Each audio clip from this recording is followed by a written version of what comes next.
Hello दोस्तों, welcome back to my YouTube channel Quick Pharma. तो कैसे हैं आप लोग? आई होप आप लोग बहुत ही अच्छे होंगे।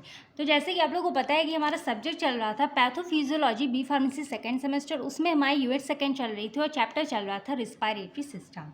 तो रिस्पायरेटरी सिस्टम में हमने ऑलरेडी इसका इंट्रोडक्शन वगैरह और अस्थमा के बारे में ऑलरेडी हम कवर कर चुके हैं प्रीवियस पार्ट में। ठीक है, अगर आप लोगों ने नहीं देखा है तो अस्थमा के बारे में आप लोग कंप्लीट देख सकते हैं प्रीवियस वीडियो लेक्चर्स में। अब हम आज की वीडियो में अपने एक छोटे से टॉपिक को कवर करने वाले हैं जो कि हमारा रिस्पायरेटरी सिस्टम की ही एक डिजीज़ है, जो कि हमारी आ जाती है COPD। ठीक है, तो COPD मतलब क्या होता है, इसका full form chronic obstructive pulmonary disease disorder. ठीक है, तो आज की वीडियो में बेसिकली हम इसी पूरे कंप्लीट टॉपिक को डिस्कस करने वाले हैं, यानी कि इसके इंट्रोडक्शन के बारे में पढ़ेंगे और इसके कितने टाइप्स वगैरह होते हैं और इसकी ईटियोलॉजी पढ़ेंगे और पैथोजेनेसिस यानी कि इसका मैकेनिज्म, ये होता कैसे है, क्या क्या प्रोसेस होता है जैसे जिससे कि कॉज होता है, और इसकी ट्रीटमेंट यानी कि इसको हम कैसे ट्रीट कर सकते हैं। तो इन सभी के बारे में आज की वीडियो में हम बेसिकली डिस्कस करने वाले हैं। ठीक है, तो उसके बाद हमारा जो रिस्पायरेटरी सिस्टम वाला जो पूरा टॉपिक होगा वो हमारा कवर हो जाएगा यूनिट सेकेंड का, जब ये वाला हमारा COPD वाला हम कंप्लीट कर लेंगे आज की वीडियो में। ठीक है, तो बाकी अगर आप लोग को इसकी नोट्स वगैरह चाहिए होंगे तो आप लोग टेलीग्राम चैनल को ज्वाइन कर लीजिए, वहाँ से आप लोग सभी वीडियो लेक्चर्स के फ्रीली नोट्स डाउनलोड कर सकते हैं। ठीक है, और प्लेलिस्ट की लिंक आप लोग को डिस्क्रिप्शन बॉक्स में मिल जाएगी, वहाँ से आप लोग सभी प्रीवियस वीडियो लेक्चर्स को चेकआउट कर सकते हैं। तो चलिए अब अपनी वीडियो को स्टार्ट करते हैं। तो सबसे पहले हम यहाँ पर समझेंगे कि COPD एक्चुअल में है क्या। तो सबसे पहली चीज़ तो ये एक डिसीज़ या फिर डिसऑर्डर है, यानी कि क्रोनिक का मतलब क्या होता है, जो काफ़ी जो कोई भी चीज़ हो या फिर कोई भी डिजीज़ हो, डिसऑर्डर हो, वो काफ़ी लंबे समय से चला आ रहा हो। ठीक है, तो ये एक ऐसी डिजीज़ है जो कि बहुत ज़्यादा डेंजरस होती है, जिसकी वजह से डेथ कॉज होना भी बहुत ज़्यादा, मतलब कि केसेस इसके डेथ कॉज के होते हैं इसकी वजह से, यानी कि COPD की वजह से। यानी कि फोर्थ लीडिंग कॉज होता है एक तरीके से, जिससे कि मैं मतलब कि चौथे या पाँचवें नंबर पे मतलब क्या होता है, डेथ कॉज होती है लोगों की because of COPD, chronic obstructive pulmonary disease. तो अब अगर इन वर्ड्स को थोड़ा सा यहाँ पे हम तोड़ के देखें तो क्रोनिक का मतलब होता है for a long time, not reversible. अब जैसे कि इरिवर्सिबल वाला आप लोगों ने पढ़ा होगा तो आप लोगों को पता होगा यहाँ पे क्या बात हो रही है। क्रोनिक का मतलब होता है कोई भी चीज़ बहुत लंबे समय से चली आ रही हो, जिसको हम रिकवर नहीं कर सकते हैं, जिसको हम ठीक नहीं कर सकते हैं, उसी को यहाँ पे हम नॉट रिवर्सिबल बोलते हैं। ठीक है, और एक्यूट का मतलब क्या होता है, एक्यूट तो आप लोग को पता ही होगा कि मतलब कोई भी चीज़ शॉर्ट टाइम पीरियड के लिए रहती है और वो रिवर्सिबल रहती है, यानी कि वो सही हो सकती है। लेकिन क्रोनिक यहाँ पे मतलब कि कोई भी चीज़ है जो लंबे समय तक चली आ रही है, जिसको हम रिवर्सिबल नहीं, यानी कि रिवर्सिबल नहीं हो सकती, वो ठीक नहीं हो सकती है। ऑब्स्ट्रक्टिव का मतलब क्या होता है, रेजिस्टेंस या फिर ब्लॉकेज। मतलब कि ऑब्स्ट्रक्टिव मतलब कोई भी चीज़ रुकी हुई हो या फिर वहाँ पे ब्लॉकेज हो गया हो। ठीक है, पल्मोनरी जो कि हमारा किससे रिलेटेड, हमारे लंग से रिलेटेड है, यानी कि रिस्पायरेटरी सिस्टम से। और डिजीज डिसऑर्डर मतलब कि जो हम बीमारी के बारे में स्टडी करेंगे।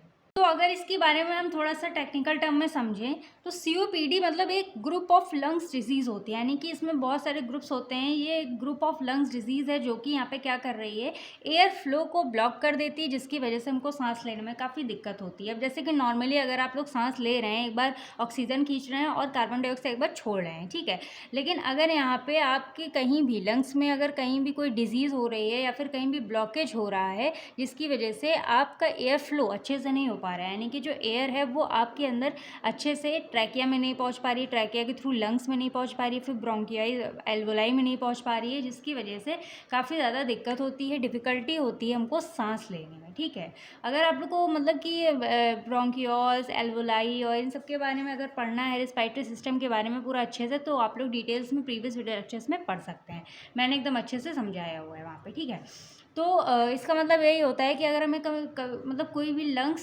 से रिलेटेड डिजीज़ होती है तो ये क्या होता है ना कि यहाँ पे जो एयर फ्लो होता है, यानी कि जो हमारे अंदर एयर आ रही है जिसकी वजह से हमको ऑक्सीजन मिल रही है एयर के थ्रू, वो हमारी ब्लॉक हो जाती है, जिसकी वजह से हमको सांस लेने में काफ़ी ज़्यादा दिक्कत होती है। बाकी ये हम लोग पढ़ ही चुके हैं कि COPD मतलब कि फोर्थ लीडिंग कॉज होता है डेथ का। ठीक है, और COPD occurs due to two most common condition. अब जो COPD है वो दो मोस्ट कॉमन कंडीशन की वजह से कॉज होता है, एक होता है एम्फिसाइमा और एक होता है सेकंड होता है क्रोनिक ब्रोंकाइटिस। ठीक है, तो चलिए इन दोनों के बारे में हम यहाँ पे डिटेल्स में थोड़ा सा समझेंगे और with the help of diagram. तो अब इसमें क्या होता है ना सिम्पली कि ये जैसे कि हमारे यहाँ पे ट्रैकिया है या फिर यहाँ पे एल्वोलाई है, ब्रोंकस है, फिर ब्रोंकाई है, ठीक है। ये सारी चीज़ें क्या होती हैं ना, ये हमारे रिस्पिरेटरी सिस्टम की तो यानी कि लंग्स की तो पार्ट हैं। तो ये हमारे कहीं ना कहीं जैसे ब्लॉक हो जाते हैं। अब एयर हम कहाँ से ले रहे हैं, नेजल कैविटी फिर माउथ से ले रहे हैं, ठीक है। उसके बाद लैरिंग फेरिंग से होते हुए ट्रैकिया में आती है, ट्रैकिया से हमारी यहाँ पे ब्रोंकस में आती है, मतलब कि ये जो हमारी ट्रैकिया कनेक्टेड होते हैं लंग से, तो इसके ट्रैकिया के थ्रू ही हमारे यहाँ पे ब्रोंकियोल्स में आती है, फिर एल्वोलाई में जाती है। लेकिन अगर यहाँ पे कहीं फंस रही है, यानी कहीं पे ब्लॉकेज है, इन सारी चीज़ों में कहीं भी ब्लॉकेज होता है, तो जो एयर फ्लो होता है वो अच्छे से नहीं हो पाता है, जिसकी वजह से यहाँ पे हमको सांस लेने में काफ़ी ज़्यादा दिक्कत होती है। अब जब हमको प्रॉपर ऑक्सीजन नहीं पहुँच पाएगी तो CO2 भी हमारी बाहर नहीं निकल पाएगी। और ये एक तरीके से क्या है, क्रॉनिक डिजीज़ है, तो ये लंबे समय तक चलती है, जिसकी वजह से यहाँ पे डेथ कॉज होने के बहुत ज़्यादा चांसेस रहते हैं। तो चलिए अब यहाँ पे सबसे पहले हम समझ लेते हैं एम्फाइसेमा के बारे में, ठीक है। तो it is a condition in which air sacs alveoli of the gate damage in large and finally burst. अब यहाँ पे इसको थोड़ा सा यहाँ पे हम डायग्राम के टर्म में समझेंगे। अब जैसे कि आप लोगों ने रेस्पिरेटरी सिस्टम में या फिर लंग्स में देखा होगा कि यहाँ पे ये हमारे ब्रोंकियोल से क्या कनेक्टेड होते हैं, हमारी एल्वोलाइज होते हैं, ठीक है। और यहीं पे हमारी इसके ऊपर क्या हमारी प्रेजेंट होती हैं, ब्लड कैपिलरीज प्रेजेंट होती हैं। तो ये हमारी एल्वोलाइज क्या करती हैं, जब एल्वोलाइज में जो एयर आती है, ऑक्सीजन आता है, तो उसके बाद जो ऑक्सीजन को फर्दरली क्या करती है, ब्लड में भेज देती है थ्रू द ब्लड कैपिलरी, ठीक है। अब यहाँ पे इसको जो एल्वोलाई होती है, इसको यहाँ पे मैंने जूम करके यहाँ पे बनाया है, तो ये जो एल्वोलाई होती है इसको हम यहाँ पे एयर सैक भी बोलते हैं। और तो मतलब कि एक टाइप की क्या होती है, पाउच यानी कि थैली। तो ये हमारे क्या करते हैं, ये ऑक्सीजन को छोड़ते हैं हमारी बॉडी में, और जो हमारी बॉडी में कार्बन डाइऑक्साइड होती है उसको लेके जाते हैं हमारे लंग्स में। उसके बाद वो ट्रैकिया के through, nasal cavity and mouth के थ्रू वो हमारे बाहर निकल जाती है कार्बन डाइऑक्साइड। तो इसीलिए इसको एयर सैक भी बोला जाता है एल्वोलाई को, क्योंकि ये ऑक्सीजन को कंटेन करते हैं, ऑक्सीजन को छोड़ते हैं और कार्बन डाइऑक्साइड को लेते हैं और हमारी बॉडी से निकालने का काम करते हैं। तो COPD मतलब COPD की वजह से मेन रीज़न क्या होता है डेथ होने का, जो कि बहुत लोग स्मोक करते हैं, यानी कि जो बहुत ज़्यादा सिगरेट वगैरह कंज्यूम करते हैं, बहुत ज़्यादा स्मोकिंग करते हैं, उसकी वजह से ये काफ़ी ज़्यादा COPD मतलब कि लोगों में फैला होता है और उनकी वजह से उनको डेथ कॉज हो जाती है। तो मेन रीज़न COPD का यही होता है कि अगर कोई भी यहाँ पे कोई भी मतलब जैसे बहुत ज़्यादा स्मोक कर रहा है, फिर बीड़ी सिगरेट वगैरह कंज्यूम कर रहा है, उसकी वजह से काफ़ी ज़्यादा डेथ कॉज होने के चांसेस होते हैं। क्योंकि वो जो मतलब कि जो गंदी चीज़ें हैं, जो हमारी बॉडी में जो हार्मफुल चीज़ें हैं, वो हमारी बॉडी में एंटर कर रहे हैं, जो कि हमारे एल्वोलाइज वगैरह हैं, जो हमारे मतलब लंग्स वगैरह हैं, उनको क्या कर रहे हैं, एक तरीके से डैमेज कर रहे हैं, ख़राब कर रहे हैं और ब्लॉक कर रहे हैं, जिसकी वजह से हम सांस लेने में काफ़ी ज़्यादा डिफ़िकल्टी होगी। ब्रीदिंग नहीं ले पाएंगे तो कार्बन डाइऑक्साइड बाहर नहीं निकल पाएगी। कार्बन डाइऑक्साइड नहीं निकलेगी तो ऑब्वियस सी बात है एक ना एक टाइम पे एकदम लंग्स जो होते हैं वो डैमेज हो जाते हैं, उनमें डिजीज़ हो जाती है, डिसऑर्डर हो जाता है, जिसकी वजह से बंदे की डेथ हो जाती है। तो अब तो मान लो ये नॉर्मल है कि इसका मतलब काम क्या होता है एल्वोलाई का, कि ये एक एयर सैक की तरह काम करता है, यानी कि ऑक्सीजन इसमें आती है, ऑक्सीजन को कंटेन करता है और हमारे बॉडी में छोड़ देता है और कार्बन डाइऑक्साइड को लेके लंग्स के थ्रू, ट्रैकिया के थ्रू बाहर निकाल देता है। तो एम्फाइसेमा कंडीशन में एक्चुअल में क्या होता है कि जो बंदा बहुत बहुत ज़्यादा स्मोक वगैरह करता है, यानी कि जो बहुत ज़्यादा स्मोक करता है उसके लिए बहुत ज़्यादा ये हानिकारक हो जाता है। यानी कि जो बहुत ज़्यादा स्मोक करते हैं तो उसकी जो एल्वोलाई यानी कि जो एयर सैक होती है वो यहाँ पे धीरे धीरे डैमेज होने लगते हैं। तो इसलिए ये हमारे इतना मतलब इस तरीके से डैमेज हो जाते हैं, जिससे कि ना ऑक्सीजन को ये मतलब कि लंग्स से ले पाते हैं, जिससे कि ये बॉडी में छोड़ सके, और ना ही तो ये हमारी बॉडी से कार्बन डाइऑक्साइड को ले पाते हैं, जिससे कि हमारी बॉडी से निकाल पाएँ। यानी कि जो इनकी कंडीशन होती है नॉर्मल कंडीशन से ये एकदम डैमेज हो चुके होते हैं, ये किसी भी काम करने लायक नहीं रहते हैं। तो वही चीज़ यहाँ पे भी लिखी हुई है कि यहाँ पे ये ऐसी कंडीशन होती है जो हमारे एल्वोलाई की मतलब कि जो एयर सैक्स होते हैं या फिर जो एल्वोलाई होती है वो एकदम से डैमेज हो जाती है और ये एकदम मतलब साइज़ में बड़ी हो जाती है। आप देख सकते हो ये छोटे छोटे यहाँ पे दिख रहे हैं नॉर्मल एल्वोलाइज, लेकिन यहाँ पे साइज़ में जब ये डैमेज हो जाते हैं तो ये बड़ी हो जाती है, जिससे कि ये फट जाते हैं। यानी कि ये फाइनली क्या होते हैं, बर्स्ट हो जाते हैं, फट जाते हैं, ख़त्म हो जाते हैं। तो इस कंडीशन में क्या होता है, जो पेशेंट या फिर कोई भी पर्सन होता है वो काफ़ी ज़्यादा मतलब एक्सपीरियंस करता है डिफ़िकल्टी सांस लेने में, उसको काफ़ी ज़्यादा दिक्कत होने लगती है एक टाइम पे सांस लेने में। और ये काफ़ी ज़्यादा मोस्टली अकर होता है exposure of airborne irritant smoking, यानी कि ये कब होता है मोस्टली, जब कोई भी बंदा बहुत ज़्यादा स्मोक कर रहा होता है उस टाइम पे। तो ये बेसिकली मतलब किस कंडीशन की वजह से हो रहा है, मतलब किस कॉज की वजह से हो रहा है, इरिटेंट्स या फिर स्मोकिंग की वजह से, जो कि स्मोकिंग काफ़ी ज़्यादा दिक्कत कर रही है, जिसकी वजह से सांस लेने में काफ़ी ज़्यादा डिफिकल्टी होती है। तो यही होता है एम्फाइसेमा, ठीक है, जिसमें हमारी जो एल्वेलाई सैक होते हैं वो यहाँ पे मतलब कि डैमेज हो जाते हैं, साइज में बड़े हो जाते हैं, उसके बाद ये बर्स्ट हो जाते हैं, यानी कि फट जाते हैं, जिसकी वजह से काफ़ी ज़्यादा डिफिकल्टी होने लगती है। और ये एयरबोर्न इरिटेंट्स की वजह से कॉज होता है, यानी कि मेनली इसको हम कह सकते हैं स्मोकिंग की वजह से। फिर हमारा सेकेंड यहाँ पे आ जाता है क्रोनिक ब्रोंकाइटिस। अब ब्रोंकाइटिस का मतलब क्या होता है, ब्रोंकाई मतलब होता है जो हमारे ब्रोंकियोल्स थे, ठीक है, और आइटिस का मतलब यहाँ पे हो जाता है जो यहाँ पे इन्फ्लामेशन होती है, ठीक है। तो सिंपली अगर हम कहें तो ये हमारे जो ब्रोंकियोल्स होते हैं, ये हमारे जो ब्रोंकियोल्स होते हैं इनमें हो जाती है इन्फ्लामेशन, यानी कि एक टाइप की इन्फ्लामेशन कॉज हो जाती है। तो जैसे कि आप लोगों ने अस्थमा में क्या पढ़ा था, यानी कि इसमें हमारा पूरा क्या हो रहा था, यहाँ पे जो हमारी मतलब लैरिंग्स फेरिंग्स और जो ट्रैकिया यानी कि जो विंड पाइप है इसके थ्रू हमारी ऑक्सीजन यानी कि एयर आती थी, उसके बाद हमारे यहाँ पे ब्रोंकियोल्स में जाती थी, एल्वोलाई में जाती थी, पूरे लंग्स में जाती थी, और हमको हमारी बॉडी में हमको ऑक्सीजन मिलती थी। और ये एल्वोलाई हमारे क्या करते थे, कार्बन डाइऑक्साइड को लेके इस ट्रैकिया यानी कि विंड पाइप के थ्रू यहाँ से हमारे माउथ के और नेजल कैविटी के थ्रू बाहर निकाल देते थे। तो ये पूरी प्रोसेस होती थी, ठीक है, ये पूरा पाथवे था। लेकिन यहाँ पे अगर यही पाथवे पूरा अगर ब्लॉक हो जाता है तो ना तो हमारी यहाँ पे एयर आएगी, और जो हमारी बॉडी में कार्बन डाइऑक्साइड है ना तो वो हमारे शरीर से बाहर जाएगी। तो अब यहाँ पे हमको ऑक्सीजन मिलेगी नहीं और कार्बन डाइऑक्साइड हमारी बॉडी से निकलेगी नहीं, तो ऑब्वियस सी बात है कि धीरे धीरे बंदा क्या होता है ना, उनको ब्रीदिंग में काफ़ी ज़्यादा दिक्कत होगी, और धीरे धीरे उसकी एक टाइम ऐसा आएगा जिससे उसकी डेथ कॉज हो जाएगी। तो इसमें यहाँ पे क्या हो जाती है, ब्रोंकियोल्स में इन्फ्लामेशन कॉज हो जाती है। क्रोनिक यानी कि कोई चीज़ लंबे समय तक, काफ़ी लंबे समय तक जब इन्फ्लामेशन कॉज होती है तब काफ़ी ज़्यादा डिफिकल्टी होती है सांस लेने में। तो यहाँ पे क्या होता है कि ये जो एल्वोलाई होते हैं कुछ मतलब कि साइज़ में जैसे डैमेज हो जाते हैं, बड़े हो जाते हैं, और यहाँ पे स्वेलिंग हो जाती है और ब्रोंकियोल्स में, और ये यहाँ पे जो म्यूकस होता है वो ज़्यादा प्रोडक्शन मतलब इसका होने लगता है। और ये जो पैसेज होता है, यानी कि जो पैसेज होता है ये मतलब एयर पैसेज जो होता है ये नैरो हो जाता है, छोटा हो जाता है। अगर छोटा हो जाएगा तो यहाँ पे क्या होगी, जो एयर होगी वो अच्छे से पास नहीं हो पाएगी।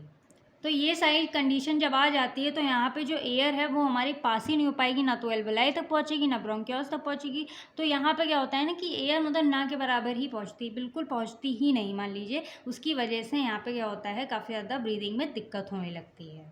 तो अब देखो यहाँ पे क्या होता है कि यहाँ पे एक तो मतलब यहाँ पे एयर पास नहीं हो पाती, क्योंकि ये पैसेज पूरा नैरो हो चुका होता है, यहाँ पे म्यूकस का प्रोडक्शन होता है, ठीक है। और अगर यहाँ पे पहुँच भी रही है तो पहले से यहाँ पे क्या है, ये जो एल्वोलाइज है वो पहले से क्या है, डैमेज है जी, ठीक है। एम्फिसाइमा जो हमने पढ़ा एम्फिसाइमा में, तो यहाँ पे एल्वोलाइज भी डैमेज है। तो अगर एयर पहुँच भी रही होगी तो यहाँ पे एल्वोलाइज के थ्रू वो बाहर नहीं निकल पाएगी, यानी कि हमारी बॉडी में पहुँच नहीं पाएगी। तो इन दोनों केस में अगर ये दोनों कंडीशन हो जाती हैं तो यहाँ पे ब्लॉकेज यानी कि पूरा कंप्लीट ब्लॉकेज हो जाता है।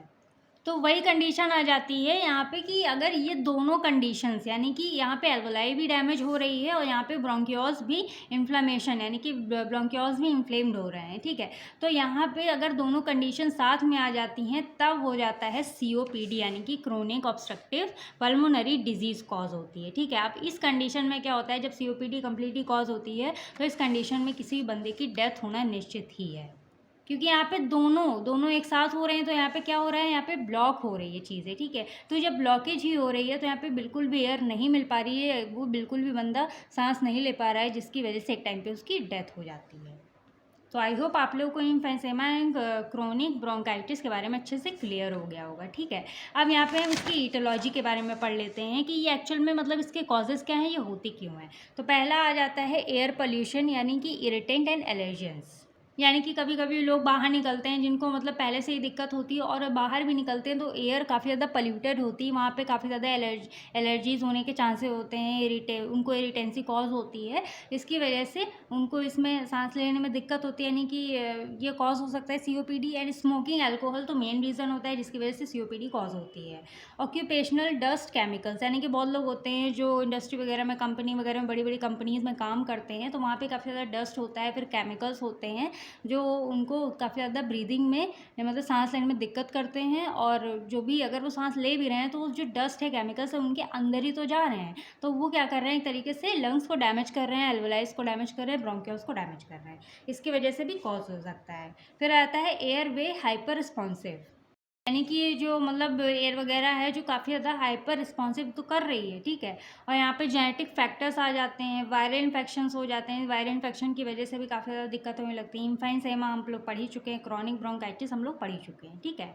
सिम्टम्स के बारे में बात कर लें तो इसके मतलब कुछ सिम्टम्स दिखाई देते हैं कि इंसान को COPD है कि नहीं है। तो इसके कुछ सिम्टम्स होते हैं जैसे कि ब्रीदिंग में डिफ़िकल्टी होना, जिसको हम डायस्फोनिया कहते हैं, कफ म्यूकस ज़्यादा सिक्रीट होना, स्प्यूटम ज़्यादा सिक्रीट होना, ठीक है।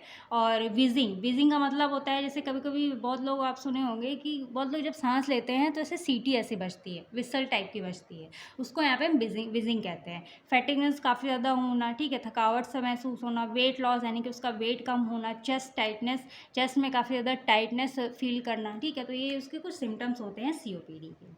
अब इसके कुछ कॉम्प्लिकेशंस आ जाते हैं जैसे कि lungs disease, cancer, lungs cancer हो सकता है और लंग्स में काफ़ी ज़्यादा डिजीज़ कॉज हो सकती है, हार्ट डिजीज़ हो सकती है, ठीक है। तो ये सारी चीज़ें इसकी कॉम्प्लिकेशंस में आ जाती हैं। अब हम पढ़ लेते हैं इसके मेन टॉपिक के बारे में जो कि होता है पैथोजेनेसिस, यानी कि इसके मैकेनिज्म के बारे में कि एक्चुअल में पूरा प्रोसेस हो कैसे रहा है, कैसे क्या कॉज कर रहा है और कैसे COPD कॉज हो रही है। पैथोजेनेसिस में सिंपली क्या होता है कि it is mostly occurs due to emphysema and chronic bronchitis. मतलब कि ये जो हमने पढ़ा है इसी की वजह से बेसिकली ये जो COPD है कॉज होती है। इसका मेन रीज़न कहाँ से स्टार्ट होता है? स्मोकिंग से। तो मेन रीज़न स्मोकिंग से स्टार्ट हो, इसमें कुछ करना नहीं है, जैसे कि टोबैको, स्मोकिंग, पोल्यूटेंट, एलर्जेंस, इन सब की वजह से यहाँ पे ये जो इन्फ्लामेशन होती है वो स्टार्ट होती है, यानी कि ये जो प्रॉब्लम है, ये डिजीज़ जो है ये स्टार्ट होती है। अगर कोई भी कंज्यूम कर रहा है टोबैको, स्मोकिंग, पोल्यूटेंट्स की वजह से या फिर एलर्जेंस की वजह से, उसकी वजह से यहाँ पे इन्फ्लामेशन कॉज होती है और यहाँ पे रिलीज़ हो जाते हैं कुछ मेडिएटर्स। तो यहाँ पे कोई भी है जैसे टोबैको, स्मोक, पोल्यूटेंट, एलर्जेंस, कोई भी हवा के थ्रू आएगा और वो क्या करेगा, यहाँ पे इन्फ्लामेशन कॉज करेगा। और इन्फ्लामेशन कहाँ पे करेगा? हमारे यहाँ पे ब्रोंकियोल्स में इन्फ्लामेशन कर देगा और यहाँ पे एल्वेलाइज में, ठीक है। तो इसकी वजह से यहाँ पे हमारे कुछ मेडिएटर्स रिलीज़ होंगे जो कि हमारे साइटोकाइंस हो गए, लिम्फोसाइट्स, ल्यूकोट्राइन्स हो गए, मैक्रोफेजेस हो गए। और ये सारी चीज़ें हमारी कहाँ कहाँ पे आती हैं? जैसे कि लिम्फोसाइट, ल्यूकोट्राइन, मैक्रोफेजेस, ये हमारे होते हैं WBCs, ठीक है। और यहाँ पे जो साइटोकाइंस होता है ये बेसिकली हमारे किसके लिए रिस्पॉन्सिबल होता है? एम्फाइसेमा के लिए रिस्पॉन्सिबल होता है, यानी कि जो एल्वेलाइज वगैरह, जो एयर सैक वगैरह जो डैमेज हो जाते हैं उनके लिए रिस्पॉन्सिबल होता है। बाकी जो लिम्फोसाइट, ल्यूकोट्राइन, मैक्रोफेजेस हैं वो हमारे आ जाते हैं क्रॉनिक ब्रोंकाइटिस में। तो यहाँ पे बेसिकली क्या होता है कि ब्रोंकियल्स जो होते हैं वो कंटिन्यूसली उसमें इन्फ्लामेशन हो जाती है, हाइपर सिक्रेशन हो जाता है म्यूकस काफ़ी ज़्यादा सिक्रेट होता है। इसकी वजह से यहाँ पे क्रॉनिक ब्रोंकाइटिस कॉज हो जाता है, किसी को भी क्रॉनिक ब्रोंकाइटिस हो जाता है। अब यहाँ पे जो साइटोकाइंस एंजाइम होता है वो यहाँ पे आ जाता है और प्रोटेज एंजाइम की एक्टिविटी को बढ़ा देता है, ठीक है। उसको सिक्रेट करता है, उसकी एक्टिविटी को बढ़ा देता है और ये क्या करता है, जो इलास्टिन्स होते हैं उनको ब्रेक डाउन कर देते हैं, यानी कि उनको तोड़ देते हैं, जिसकी वजह से यहाँ पे इफाइसेमा कॉज होता है। क्योंकि सिंपली एम्फाइसेमा में क्या हो रहा था कि हमारे जो सिंपली मतलब कि ये जो एयर सैक या फिर एल्वेलाइज थे ये हमारे क्या होते हैं, कॉन्ट्रैक्ट रिलैक्स होते हैं, यानी कि कॉन्ट्रैक्ट होते हैं जब ऑक्सीजन छोड़ते हैं, रिलैक्स होते हैं जब कार्बन डाइऑक्साइड को मतलब कि कलेक्ट करते हैं, हमारी बॉडी से निकालने का काम करते हैं, ठीक है। लेकिन यहाँ पे बेसिकली क्या होता है कि ये जो प्रोटेज एंजाइम की जब एक्टिविटी बढ़ जाती है तो यहाँ पे जो इलास्टिन्स है, यानी कि यहाँ पे इलास्टिन्स है, यानी कि जो हमारी एल्वेलाई कॉन्ट्रैक्ट कर रही थी, रिलैक्स कर रही थी, वो इलास्टिसिटी की वजह से तो कर पा रही थी। तो अगर यहाँ पे इलास्टिन्स ही ब्रेक डाउन हो जाएंगी तो ना तो वो कॉन्ट्रैक्ट हो पाएगा, ना तो वो डायलेट हो पाएगा, ठीक है। इसकी वजह से यहाँ पे एम्फाइसेमा कॉज हो जाता है। तो अगर ये दोनों साथ में डिजीज़ कॉज होती हैं तो यहाँ पे कम्प्लीटली कॉज हो जाता है COPD, यानी कि क्रोनिक ऑब्स्ट्रक्टिव पल्मोनरी डिसीज या फिर डिसऑर्डर। तो अब इसमें क्या हो जाता है, एयर वे ऑब्स्ट्रक्शन हो जाता है, ब्रीदिंग डिफ़िकल्टी एंड कफ, यानी कि काफ़ी ज़्यादा डिफ़िकल्टी होने लगती है सांस लेने में। और COPD कॉज होने के मतलब काफ़ी ज़्यादा चांसेस रहते हैं कि इंसान की डेथ भी हो सकती है। अब इसके कुछ ट्रीटमेंट्स के बारे में बात कर लें। तो जब ट्रीटमेंट के बारे में बात करते हैं तो इसको हम बेसिकली 3 टाइप से ट्रीट कर सकते हैं, ठीक है। वैसे तो COPD का कोई भी क्योर नहीं होता है, यानी कि ये इरिवर्सिबल होता है एक तरीके से, इसको हम ट्रीट नहीं कर सकते हैं, लेकिन यहाँ पे but can ease symptoms and improve quality of life, यानी कि अगर सिम्टम्स देखने को मिलते हैं तो उसको ट्रीट किया जा सकता है, जिससे कि इंसान की जो लाइफ है वो थोड़ा ज़्यादा दिन तक चल सके, वो थोड़ा उसको आराम मिल सके, ठीक है। तो पहला आ जाता है सेल्फ केयर, यानी कि यहाँ पे फिजिकल एक्सरसाइज कर सकते हैं और स्मोकिंग को क्विट, यानी कि एकदम बंद कर दे तभी मतलब ऐसा हो सकता है कि इंसान बच सकता है। अगर किसी ने शुरू किया है तो अगर एकदम से बंद कर दे रहा है तभी वो सही रहेगा, यानी कि लेकिन अगर काफ़ी लंबे समय तक स्मोक करेगा तो उसके लिए कोई भी चांस नहीं है बचने का, ठीक है। बाकी ब्रीदिंग एक्सरसाइज यानी कि सांस लेने और सांस छोड़ने की एक्सरसाइज कर सकते हैं, ब्रीदिंग एक्सरसाइज। बाकी सेकंड आ जाता है ऑक्सीजन थेरेपी। इसमें क्या होता है कि यहाँ पे मतलब एक्स्ट्रा अमाउंट में ऑक्सीजन को पहुँचाया जाता है लंग्स तक, जिससे कि जो इंसान है उसको ब्रीदिंग में काफ़ी ज़्यादा डिफ़िकल्टी ना हो, ठीक है, सांस अच्छे से ले सके। जैसे बहुत लोग होता है इसको ब्रीदिंग की डिफ़िकल्टी होती है तो वो लोग क्या करते हैं ना कि ऑक्सीजन जो मतलब मास्क वगैरह होता है उनको लगाया जाता है, सिलेंडर वगैरह रहता है उनके पास, तो वो सारी चीज़ें ऑक्सीजन थेरेपी में आती हैं। तो थर्ड आ जाता है मेडिकेशन जैसे कि उसको ब्रोंकियोडायलेटर्स दे सकते हैं, कॉर्टिकोस्टेरॉइड्स वगैरह दे सकते हैं, इससे उसका मेडिकेशन कर सकते हैं। तो ये हो जाता है ट्रीटमेंट के बारे में। लेकिन वैसे तो अगर COPD को ट्रीट नहीं कर सकते हैं, लेकिन अगर कोई भी सिम्टम्स दिखता है उसको ईजी बनाने के लिए यहाँ पे ट्रीटमेंट ये सारी चीज़ें कर सकते हैं, ठीक है। तो आई होप आप लोगों को इसके बारे में सारा कुछ समझ में आ गया होगा, इसके ट्रीटमेंट के बारे में, पैथोजेनेसिस के बारे में, ईटियोलॉजी के बारे में, सिम्टम्स और इसका जो पूरा इंट्रोडक्शन है, ठीक है। तो अगर इस टॉपिक से रिलेटेड आप लोग को कोई भी डाउट होता है आप लोग कमेंट सेक्शन में पूछ सकते हैं। बाकी छोटा सा टॉपिक था, आप लोग जितना भी मैंने पढ़ाया आप लोग अगर ये वाला आता है तो आप लोग इसको आराम से लिख के आ सकते हैं, ठीक है, एग्जाम में। तो मिलते हैं नेक्स्ट वीडियो में नेक्स्ट टॉपिक के साथ। तब तक के लिए do like share comment and subscribe to my YouTube channel Quick pharma.